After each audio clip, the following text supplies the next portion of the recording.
What's going on, everyone? Welcome to the Pride of Detroit YouTube channel. I'm Meko, joined by my guy Morgan here. And Morgan, Lions have another game lined up this week. They have a chance to get back into the win column, facing off against the Denver Broncos this Saturday in prime time again.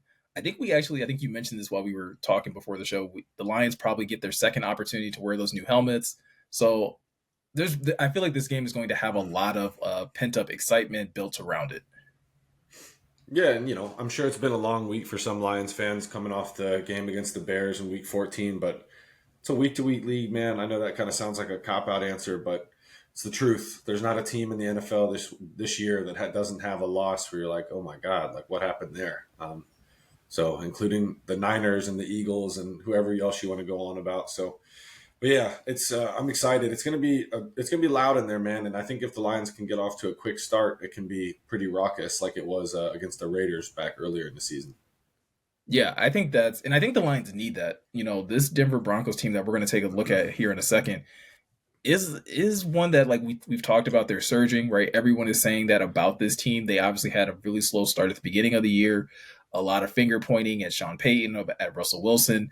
Um, but it seems like they settled in, and it seems like they're finally starting to make that push. I think they're a game out from first place in the AFC West. Um, I don't know about you, but I am a little nervous about this team. And like I said, when we get into the film, I think a lot of our viewers are going to understand why.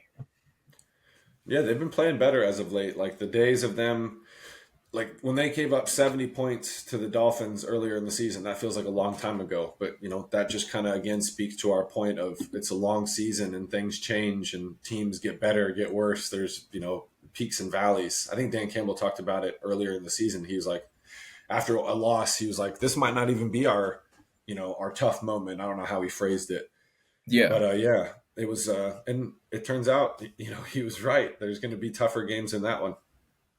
Yeah. And I think this one, like I said, is lining up to be one of those. And I think that's crazy to say, like you're saying, because a couple weeks ago, I think a lot of people had this chalked up as an easy dub.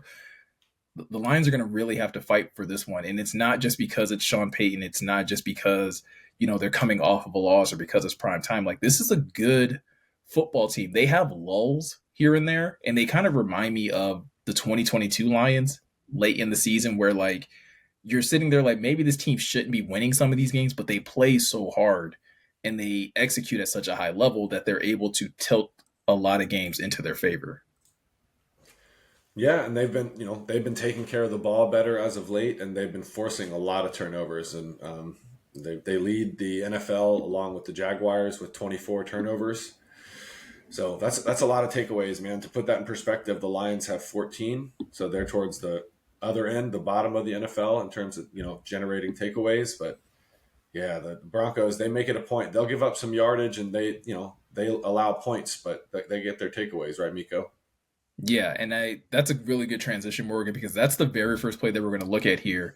Or the first two plays that we're going to look at here are the Broncos' ability to force these turnovers. This is going all the way back to Week 8 when they were playing against the Chiefs, and again, this is how they were able to beat a Chiefs team that had beat them earlier in the season, I believe 19-8. They were able to get off the field and get additional possessions. Here, we're going to see Josie Jewell force a fumble here. Um, on Marquise Valdez Scantling. And again, it's just an additional opportunity for this Broncos team to be able to put up points. Yeah, and Jules played well for the Broncos. He's on the field a lot for them, and makes plays in both facets of the game against the run and against the pass. So yeah, they're going to be tough. Their secondary has been really opportunistic of late, and yeah, I know Jules. He's making a play way back there because of the zone that Denver's playing, and he's carrying players up the seam. But yeah, that's a nice play and a good takeaway. And now the Broncos got the ball at midfield. Yeah, and I know some people may look at this play and be like, okay, like what? How is this maybe just not like a lucky hit? But I think again, if you watch enough Broncos games, you'll see that like they make a point to attack the football. Again, if one guy is making a tackle, you'll see other guys come in there trying to pull the ball out. And in situations like this, again, it's just understanding where your strike zone is and being able to deliver a blow to be able to get the football out. Yeah, and this is coached, and the Dan Campbell, and they've talked about it as of late to the media. Like they coach it. They want to be better about getting the ball out. The first person there's, wrapping up. The second person's getting, punching at that ball, trying to get it out, because that's what the league is.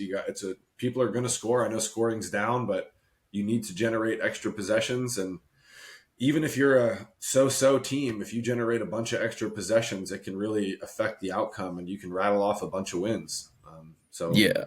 yeah, this is just it's a good play. And 11 puts the ball away. It's the MVS you said. Yep.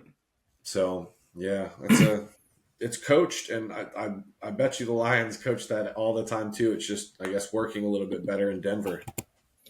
Well, and I think the thing that, like, as a Lions fan, that has me a little concerned, right, is that a play like this is a completion. You're thinking like, cool, first down. We're going to keep Yeah. marching down the field, and just how quickly, right, like Denver can all of a sudden like flip that script into their favor. Like you said, I think it's something that definitely the Lions coach, but I think it's definitely something that they're going to put a huge emphasis on. Is like, hey, if you catch the football in space, either like, yes, try and get yards if you can, but you need to be protecting the ball at all times because these guys are going to be trying to get it out of there. Yeah, I hope it's a point of emphasis. If you're even in the second level, tuck that thing away, put it away, because they're going to be punching at it. Doesn't matter if you're 40 yards downfield or 4. Because yeah, that's a quick way the Lions can get in hot water in this game here against the Broncos, is turning the ball over a bunch and giving their offense a chance to get going. Yeah. And fortunately for the Lions, I don't feel like they've had a lot of turnovers from their skill positions. On the flip side of that, though, when it comes down to the quarterback position, Morgan, we've seen one too many of those the last couple of weeks, and the Broncos are good at, I mean, again, forcing quarterbacks into bad decisions and getting takeaways that way as well. Yeah, this is where you want quarterbacks, especially like Jared Goff. You want them to deal with things pre-snap, right? We talked about it beforehand. It's just how he's going to have to operate. And in this instance, he's heated up. Patrick Mahomes is. And Mm-hmm. then McMillan just makes a really nice play on the ball, man. I can't really say, like, he doesn't, this isn't a terrible ball. And, this is a pretty good pass rush that the guard gets walked back into Mahomes' lap essentially. But yeah, this is just a really good play by McMillan, right, Meko? Carrying Yeah, that and post. yeah, and this is not the last time we're going to talk about Jaquan because he's one of their top playmakers defensively. I know a lot of us, when we think of Denver's secondary, we think Justin Simmons, we think Patrick Surtain, but Jaquan McMillan is another one of those guys that they implement all over their defense, and he can make plays both in coverage and in like run support or even getting after the quarterback. But this is one example where he's lined up opposite Travis Kelsey, and Travis Kelsey's one of the toughest covers in the league, not just as a tight end, but just period. And he Mm-hmm. does a really good job of kind of like sagging off in coverage, making Patrick Mahomes thinks he has this opening, and then doing a really good job of undercutting this route and being able to make this interception. Yeah, and Mahomes thinks he has that window, to your point, Miko, but then yeah, it's almost like a bait and switch, similar to what happened to Goff last week against Jalen Johnson, where he thought he could sneak it into that corner, and Johnson came up and just easily picked it off. Johnson's play was a lot easier than this. This is a nice catch, but yeah, they did a good job of collapsing the pocket pretty quickly on Mahomes too. That's the recipe, man. You just got to keep him in the pocket and keep him from extending plays. But yeah, this is a nice play. Yeah, and Morgan, these are the types of plays that have me concerned, right? When the Lions come, or with the Lions welcoming the Broncos into town, is that we've seen them kind of struggle the last couple of weeks with plays like this, where it's supposed to be like a timing route or it's an anticipation thing, and Golf sometimes thinks like, okay, this window's going to be there. He makes a throw and not realizing that, like, again, coverage has sagged off, or their eyes are on him, being able to read where he wants to go with the football. Not going to beat us. We'll see what else. We'll see what happens. Yeah, Uh, and I think that's a really good point to, or a good point to that you bring up, is that I do kind of put this more on Ben Johnson of like, hey, you're going to have to find plays that allow other guys to eat, because teams seem very content on like, hey, we'll let a Sam Laporta beat us because we don't think they're going to call that many plays for him. We know a vast majority of these passing routes, especially if it's third and long or a second and medium, that they're trying to go to Amon-Ra St. Brown. They're not looking for anyone else. yeah, and it becomes predictable, right? And we saw that the last breakdown we did. It just really looked like the Bears had a beat on what the Lions were doing from a concept standpoint. And it showed. Everything was pretty covered up to Goff's credit. Like, the protection was so, and then everything was pretty bottled up. So yeah, we're gonna definitely see. We're gonna need an adjustment because this Denver defense, we were talking about it before, Meko, has been so opportunistic as of late, and they're a big reason why they're winning a lot of games. Yeah. And I think the other thing that we see from this Denver team is that they're not afraid to get aggressive, right? When they and it not necessarily waiting to third down to get aggressive, but if they see an opportunity to get after a quarterback, if they feel like they know a team's tendencies, kind of like what you're talking about, they're not afraid to again light that quarterback up. And once again, we see Jaquan McMillan circled here, and he's going to blitz off his nickel spot. And Justin Herbert never recognizes this pre-snap. Yeah, and he's changing the play here, and then he looks over, and I think he at least sees McMillan, stutter stepping up there, but then it's a little bit of a delayed blitz, and yeah, another good play. And they use him, like you said, Mika, they use him in a myriad of different ways. He can come up and hit people around the line of scrimmage. He's a physical guy despite not being the biggest of cats. But yeah, this is something they're going to do. Especially, I would blitz the Lions the way they've looked recently, right, Miko? Well, yeah, especially, I mean, you and I kind of speculated last week about the health of Taylor Decker, who is currently questionable for this game. If you believe that their tackles might be compromised in any capacity, like, why wouldn't you test that to be able to see, like, okay, how good is he moving laterally, or how good is he at getting in his drops to be able to pick up a blitzing corner? Yeah, I would definitely test it because it hasn't looked great lately, and I really hope the Lions like Decker's up and Ragnow's up, and that way they can have their fully offensive line at full strength. Excuse me. But yeah, I wouldn't say Denver's pass rush is anything super special, but Vance Joseph, their defensive coordinator, is like you said, is willing to get aggressive and send extra bodies at the quarterback, and especially if he thinks it's going to bring about opportunities for his defense to get some takeaways. Yeah, I believe Nick Bonito is their leading sack getter. He has seven sacks on the season, but I think he's already been ruled out for this game. The next guy on the list, I believe, is I want to say it's Cooper with 5 or 5.5. So, like, to your point, Okay. it's not like they have, like, a double digit sack guy that the Lions necessarily have to worry about, but they Hmm. have a number of ways of getting to your quarterback, like things like this.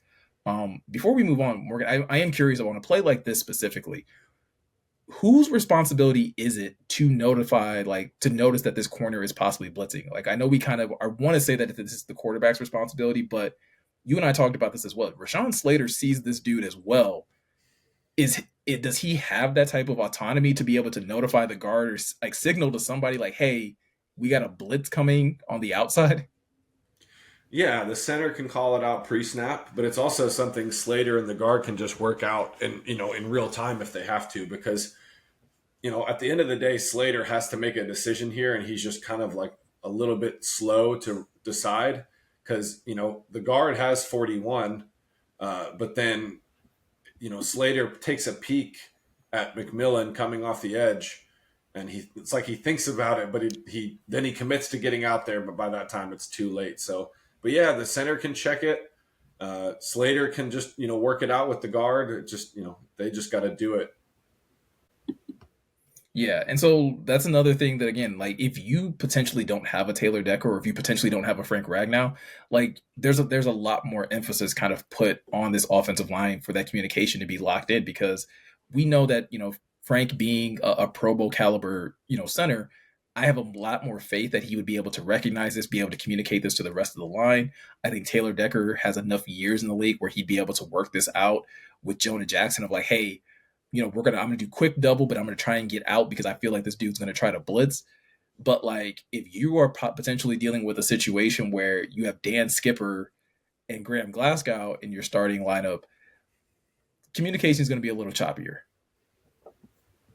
Yeah, and that's why people harp on it and they think it's overblown, but it really does matter for offensive linemen to like take a lot of snaps together and just learn how each other play and like just tendencies and what you need to do pre-snap, because it's almost like basketball. Like there really has to be cohesion there. So yeah, it'd be nice to have everybody up. I hope that's happening. Yeah. And even if everybody isn't, right, there's still a lot of onus. And you and I talked about this last week, and we've even mentioned it a couple times in this video. There's still got to be a lot of onus put on the quarterback to be able to notice things and be able to communicate and potentially audible out of, difficult situations. In a situation like this, again, Justin Herbert at quarterback, this is last week against the Broncos. The Broncos have a lot of people around the line. And I feel like we saw this last week, Morgan, with Jared Goff and the Bears, where there's a lot of bodies on the line. And you start to wonder, okay, well, what's the communication here to be able to sort this out? Because the Broncos bring a lot of people, and this is not picked up well. No, and to your point, Miko, I fully expect the Broncos to give the Lions some looks like this because the Broncos, to be flat out, have been really bad at stopping the run this year. They're ranked 31st in terms of DVOA against the run, they're going to have to commit extra bodies. So I expect them to mug up the line like this. Like this is a double A gap blitz. Herbert sees it, but I don't know, man. This is like a little bit of hubris to me. Like he's like, I'll get away from it, because he's a superhuman to an extent. But yeah, it's a bad rep from the running back there for the Chargers. Everyone Yeah. else does a decent job. If the running back picks up this block, then Herbert could probably step up and make a throw. But yeah, this is I expect this, man. They're going to have to get aggressive because if they just sit back passively and try to stay in like a two deep shell, the Lions are going to bludgeon them on the ground. Just because that's a strength versus weakness that if the Broncos don't come up ready to deal with it, the Lions can exploit. Yeah, especially again when we've seen this Lions offense kind of have a pattern to itself, right? Where they try to get the run going early, they try to get into like a second or third and manageable, and they try to go play action or try to go some type of quick pass. The Broncos do a really good job here, like you're saying. They got a lot of dudes, lined up along the line of scrimmage. They send double blitzes down the A gap, but they also drop guys off into coverage. Justin Simmons drops off into that middle of the field that takes away the crossing route that Quentin Johnston was running. I believe 41 also drops off in coverage. So, like, even if you thought you had an easy, pickup in the middle of the field, that immediately gets picked up because not everybody blitzed on this situation. Yeah, they do a good job, and there's a game in there. There's a looping rusher. If you watch it, zero loops Yeah, around. That's Cooper.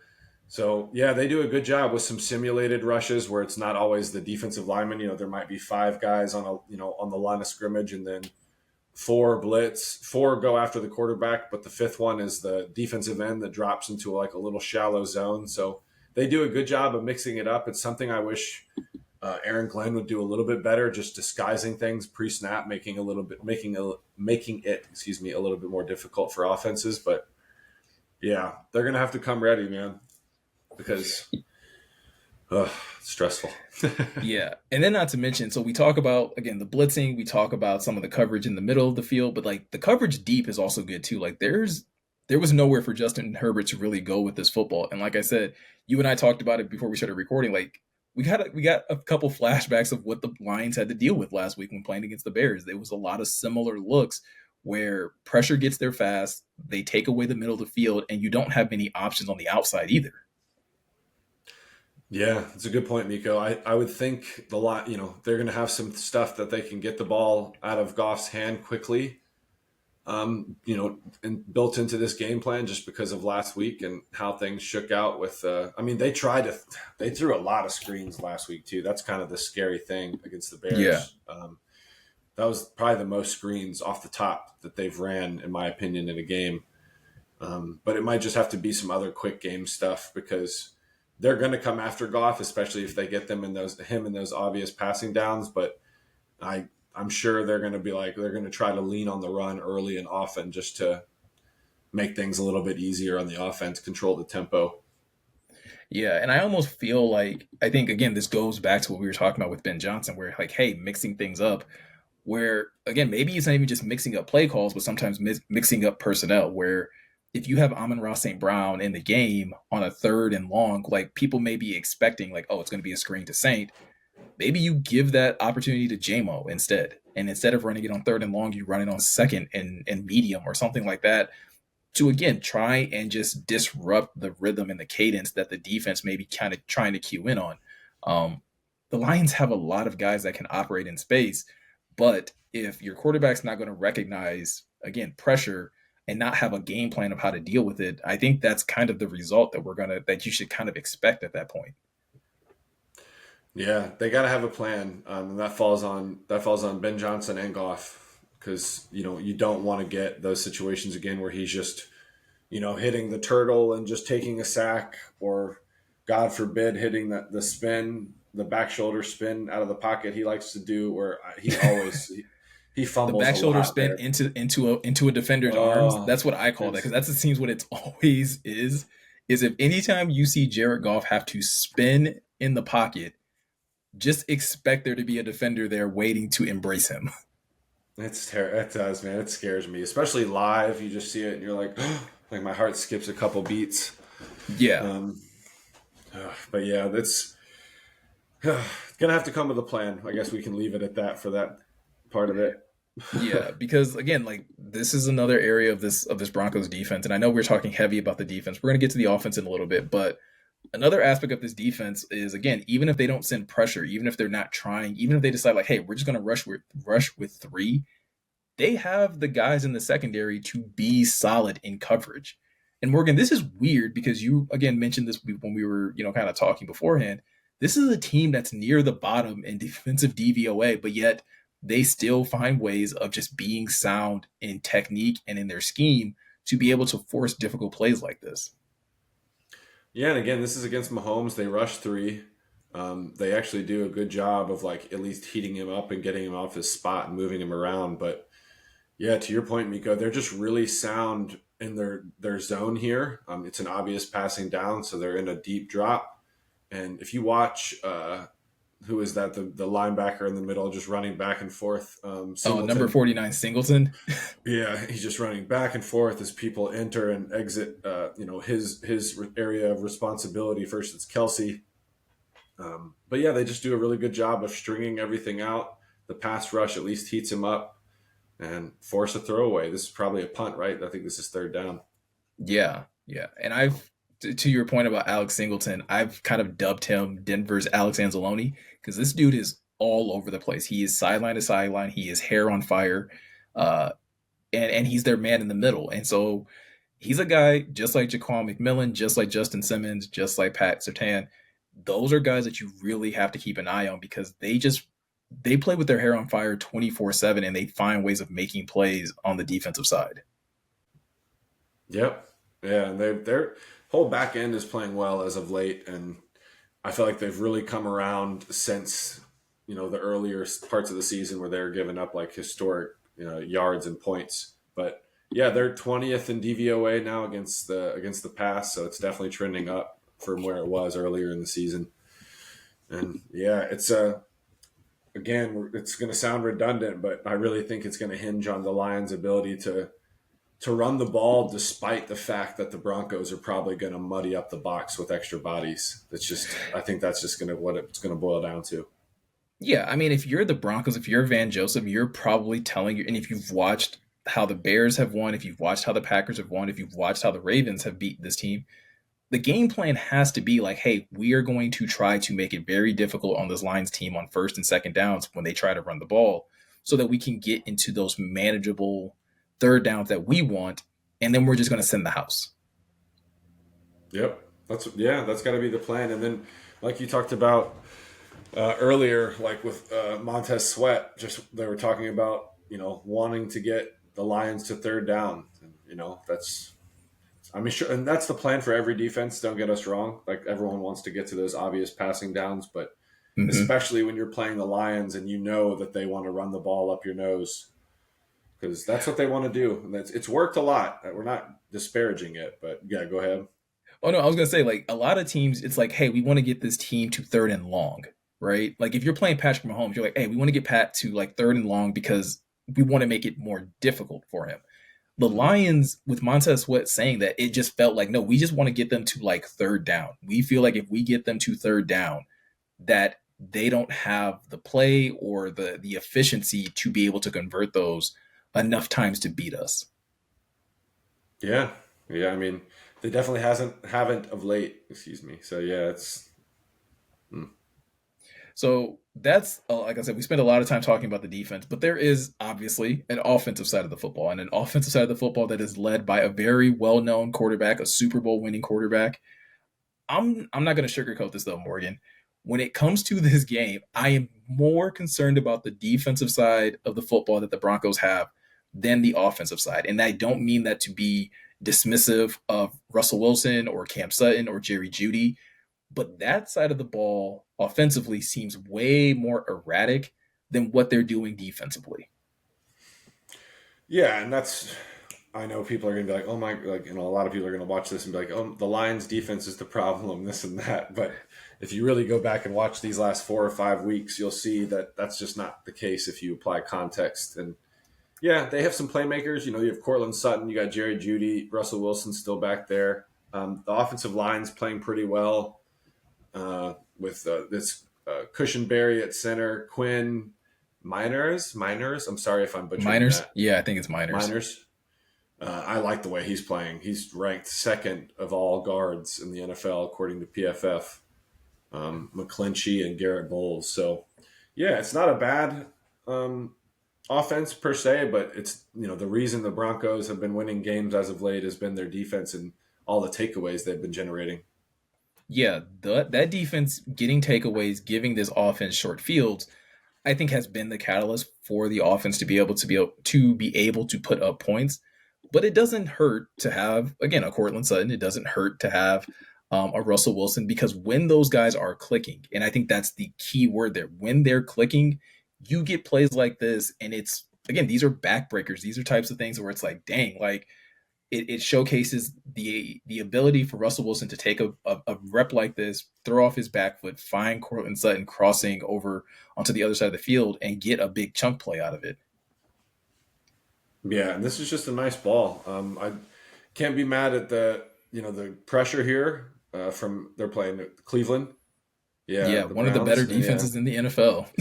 yeah, and that's quick. It's a good blitz call. It's good pressure, and they get there in a hurry. And this is just a little flick of the wrist off his back foot, and he puts it on the money to Cortland Sutton. And now the Broncos are down inside the 5. So yeah, I know that the trendy thing is to joke on Russell Wilson because he is kind of a goof with like some of the things he does, like the Subway commercial and whatnot. I'm not going to imitate it, but um, yeah, he's made some nice plays, and he's not the reason they're losing games anymore, and that was the whole plan. I feel like this year for them. Yeah, and I would say like that is still part of his game, right? Well, let me pause for a second. I have never been the biggest Russell Wilson guy. Like I know that for a lot of people, like he's one of those quarterbacks that people love to root for because he defied the odds. Fifth round draft pick, played at Wisconsin. I hated him at Wisconsin. Like I hated him at Wisconsin, so like it just kind of transferred over. But like you can't deny the results because he's one of those guys where is he the biggest? No. Is he the fastest? No. But that arm is legit. Like that arm gets the ball to where it needs to go. So even when you get pressure in his face, or even when, he's on the run, he still has enough arm talent in that miniature frame to get the ball down the field to his guys. Yeah, still super strong arm. He's not the athlete he once was during his heyday in Seattle, like where he had a lot of escapability and would extend plays a ton. He can still extend plays, and he's still tough to bring down in the pocket because he's a strong athlete. Like he low center of gravity, strong legs. So it's going to be important, like we talked about last week, for the Lions. Like when they do inevitably get pressure on Wilson to finish, right, get him on the ground, get some hits on him. So. Yeah, because again, a knock on his game, and it's a fair one, is that sometimes if you're able to have solid coverage in the back end, which is asking a lot from this defense particularly, but if you can have solid coverage in the back end, Russell Wilson will run into sacks. It looks a little more creative than what Jared Goff does at times, but it's like if Russell doesn't have a clear lane, if your defensive line can keep everything in front of them, he will eventually just run himself into a sack eventually. And so that's where there does have to be some really good communication between the front and back end of this defense to be sound and understanding that, like, listen, we need to keep Russell in front of us because if he starts to escape, like you're saying, he's not the athlete that he used to be. He's not going to beat you for 20, 25 yards down the field, but he'll still pick up 8, 9, 10 yards and then slide and then allow his team to just keep marching down the field and being methodical that way. Yeah, I would assume that they're gonna, stick to that similar approach where they're gonna try to pressure him. Don't get me wrong, because if you do, you can get takeaways yourself. But I do think they're going to try to be somewhat sound with their rush lanes, just so they don't allow him to, pick up those 8 to 10 yard little runs that he breaks off. And then, he's not the tallest, so it does affect his throwing lanes if they're not able to move the pocket a lot. You can muddy up throwing lanes for him pretty quickly, by getting bodies in the way and getting hands up. So, if they pressure him, keep him off schedule and get some sacks. They, like you said, he was one of the more sacked QBs even during like his like peak in Seattle. Yeah. He got sacked a lot. Like typically he was up there in terms of like most sacked quarterbacks at the end of the season. So yeah, that's actually a really good point, Miko. And a lot of that is due to the fact that like, and I don't know if this is just a Sean Payton thing. I know it was a thing in Seattle. They love to take their shots down the field. And when you have a guy like Jerry Judy, like obviously those opportunities become a bigger part of your offense. And Jerry Judy is a guy, he's very up and down. I think that's probably the nicest way I can say it is like when he's on is when you get plays like this and he showcases that athleticism, he showcases that ability to torch your defense and get open downfield. But the thing that Jerry Judy has sometimes struggled with is doing what he does at the end of this play, which is finishing it. Sometimes he's able to get open, sometimes he's able to box out a defender, but he doesn't always come down with the football, Morgan. No, and it's frustrating, I'm sure, for the Broncos and their fans because Judy is all the abilities there, as you can see Mm-hmm. on this play. Like this is a nice route, nice bend at the top of it, and then he high points this football. You can't ask for much better. And this is just a 50-50 ball that Russ is throwing up here, and he's not scared to throw these. He's not one of these. I'll give this to him. He's never been one of those risk averse No. quarterbacks. He will let that thing go, especially if he thinks he can make a play because that's, he's a playmaker. I give him his credit. He's a goofball, but he is a playmaker. So yeah, this is something. Great point though. Again, Judy, there's a lot of controversy around him. He was the player that Steve Smith, the OG from Carolina, Steve Smith, Yeah. got on his head earlier this year. I For remember good reason that was. too. For good reason. Like Yeah. even Woo. this week, just watching some film, like there's a reason I Yeah. went to this Chiefs game, Morgan. Put it that way. There's a reason I went to this Chiefs game because in the Chargers game, it wasn't this, right? It was a lot of what I was saying earlier where he will beat your coverage. Absolutely. He can torch your corner. He can get open in space. He struggles completing the process sometimes.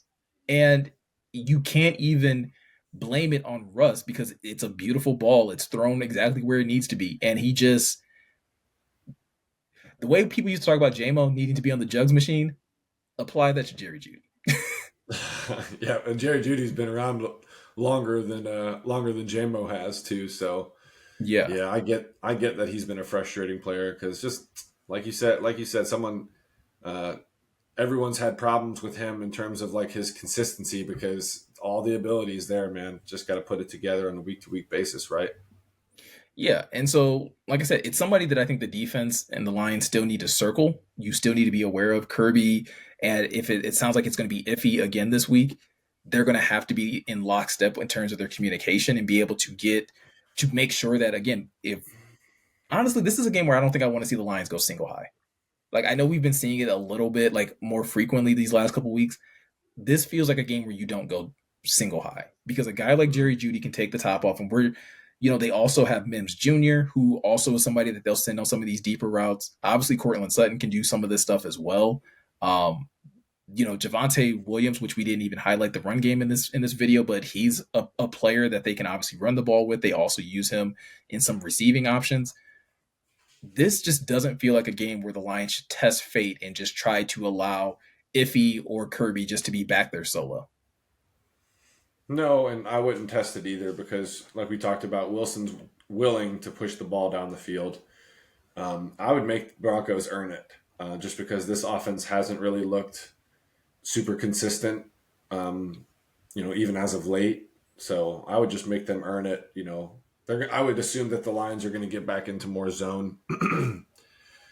especially when they get healthier. With when CJ Gardner Johnson comes back and you get some bodies back, um, but yeah, Yeah, I would go more zone. I would try to heat up Russell Wilson, try to force him to speed up his progression at times and do what you can to be able to get off the field on third down.